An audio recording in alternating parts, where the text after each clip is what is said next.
Fala, Nono, beleza? Como é que tá em casa? Estão quarentenando? E aí? Então, é o seguinte, em função da quarentena, do coronavírus, a gente não pode ter aula assim, juntinhos, abraçadinhos, né? Porém, tem aqui as aulas vídeo pra vocês, junto com materiais também e atividades, beleza?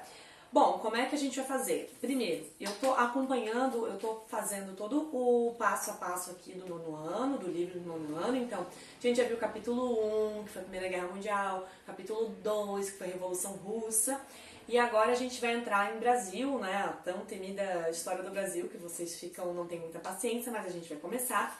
E, como é um capítulo muito extenso, e para não deixar o vídeo também muito extenso e vocês cochilando aí vendo o meu vídeo, eu vou fazer o seguinte, eu vou fazer a parte 1 desse capítulo 3, e parte 2 do capítulo 3, pra não ficar tão extenso e tão monótono pra vocês, beleza? Então tá. Vamos lá então. Seguinte, e depois eu disponibilizo um material pra vocês, os slides com conteúdo também, tá bom?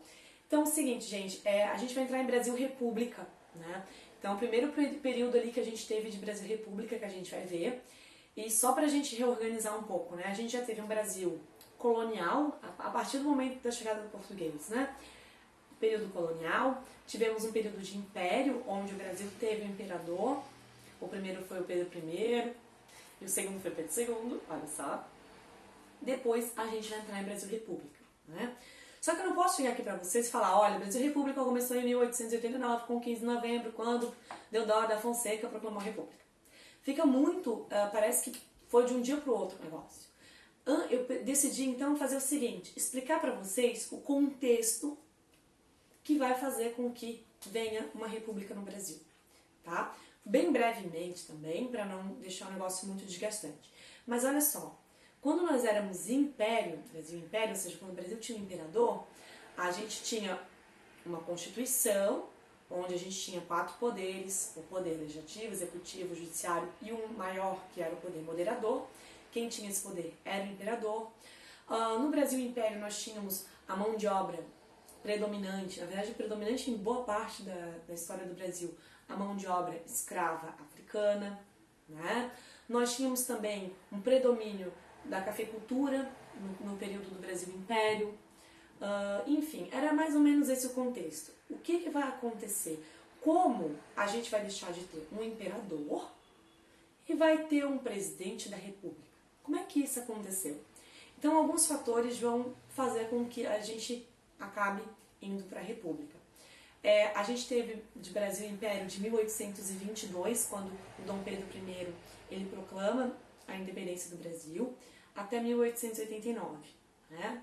Nesse meio tempo aí, tivemos 2 imperadores. O Pedro I, que era o pai do Pedro II, né? E aí, como é que vai funcionar?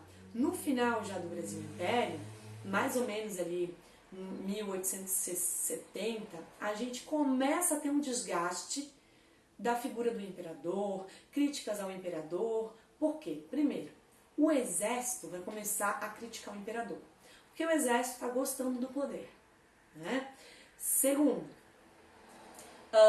os latifundiários, os donos de grandes terras, e principalmente o pessoal que tinha produção de café, vão começar a criticar o Pedro, porque o Pedro está no processo de abolição da escravidão no Brasil, né? E aí eles começam a criticar o Dom Pedro. Um outro fator também, a própria Igreja Católica vai entrar em conflito com o Dom Pedro, porque a Igreja não queria que as pessoas tivessem relações ali com a maçonaria. E aí o Pedro vai falar, não, isso não tem nada a ver, deixa quem quer ser maçom, deixa e acabou. Então, esses fatores começam a pressionar cada vez mais o Dom Pedro no poder, né? Só pra gente ter uma noção, como principalmente a abolição da escravidão ela foi muito importante para a proclamação da República, a gente tem a abolição da escravidão em 13 de maio de 1888. O Pedro II cai em 15 de novembro de um ano depois, de 1889. Tem um fator, porque o que acontece? Tá lá, o Pedro está no poder, e antes alguns apoiavam o Pedro. Agora a galera tá falando mal do Pedro, criticando o Pedro. Além de tudo isso, o Brasil era a única nação na América que tinha um império. O restante já era república.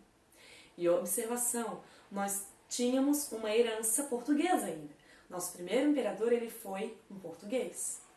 E o nosso segundo imperador é o filho de um português. Então essas pressões começam cada vez mais a ganhar força. E as ideias republicanas, né? A gente tem que ter uma república, tal, vamos mudar tudo isso e etc. Até que, articulado entre o exército e os latifundiários, que já estavam chateados com Pedro, porque acabou tendo a abolição da escravidão, eles vão falar, pô, bora fazer essa proclamação aí, bora tirar esse imperador. E em 15 de novembro de 1889, a gente tem a proclamação da República. Quando a gente tem a proclamação da República, imagine, muita coisa vai ter que ser reconstruída, porque eu não tenho mais um imperador, eu tenho um presidente da República. Então aquelas leis do Império vão ter que ser canceladas e vão ter que ser feitas as outras. E aí, por exemplo, a gente vai ter que fazer uma nova Constituição.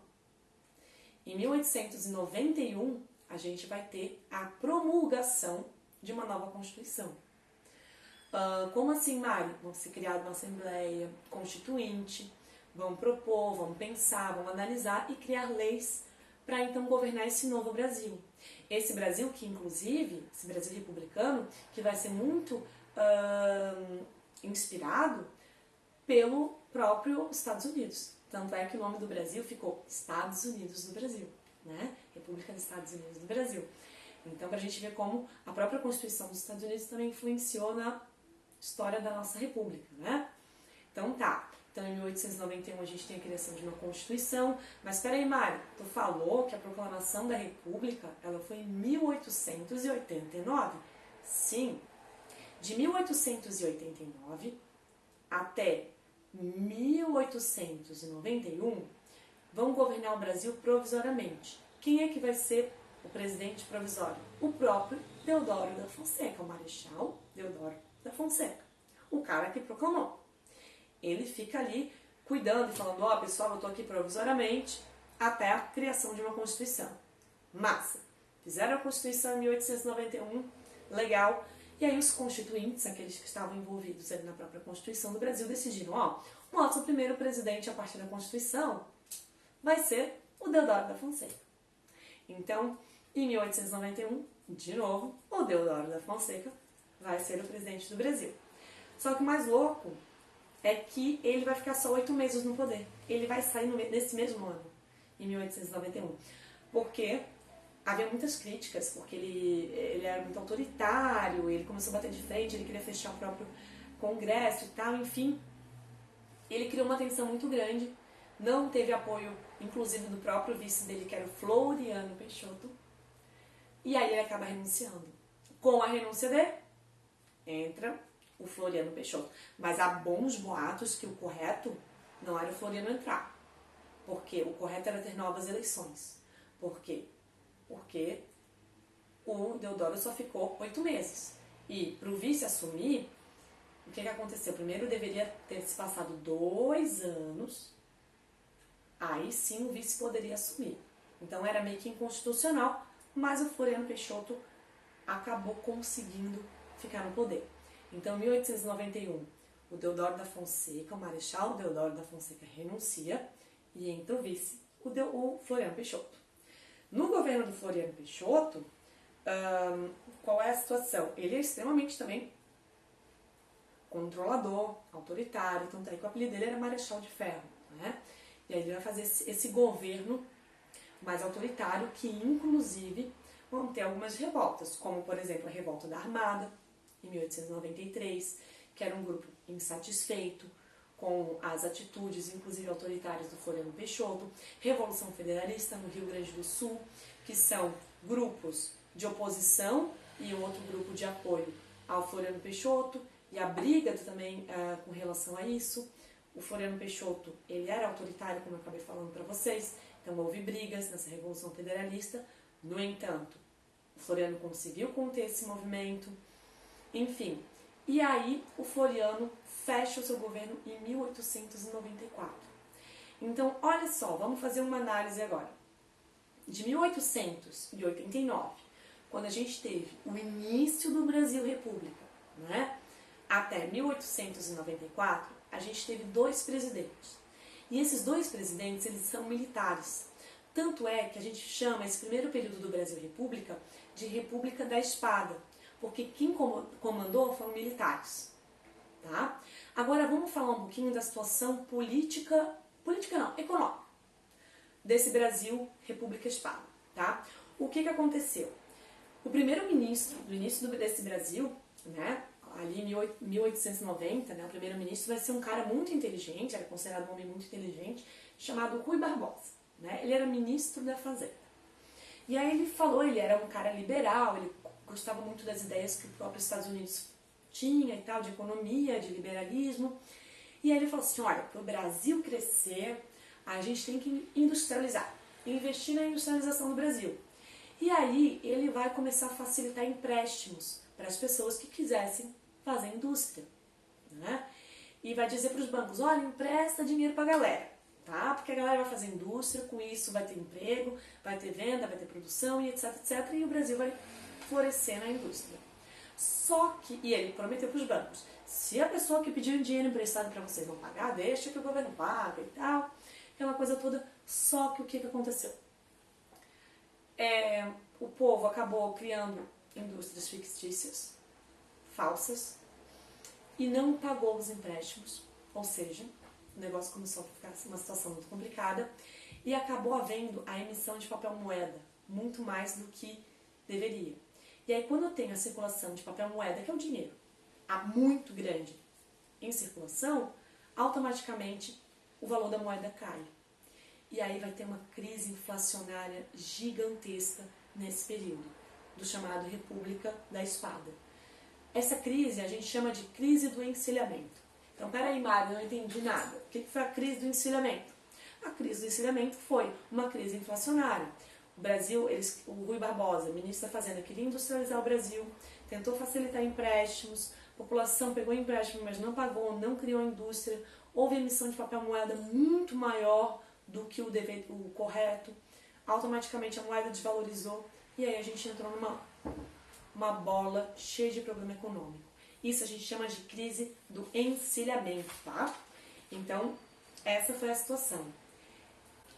Então, eu vou parar aqui dentro do Brasil República da Espada, mas lembrando, isso é só uma parte do que a gente está vendo de Brasil República. Vamos tentar entender o seguinte. Primeiro a gente tem aqui, ó, o Brasil República grandão. O que a gente está vendo aqui dentro?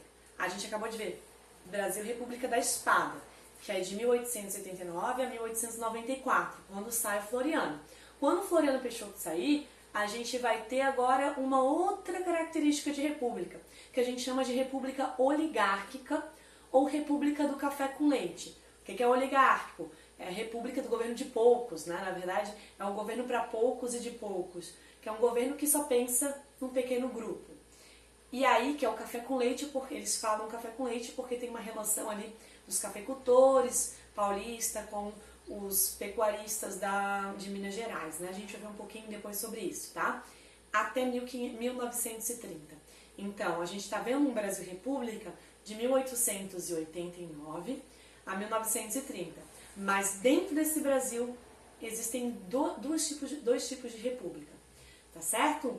Então a gente vai ver um pouquinho depois na próxima parte desse vídeo, que é na próxima semana, certo? Tem exercícios, tem slides, espero que eu tenha ajudado. Qualquer dúvida me procurem, certo? Fiquem bem, fiquem em casa. Um beijo!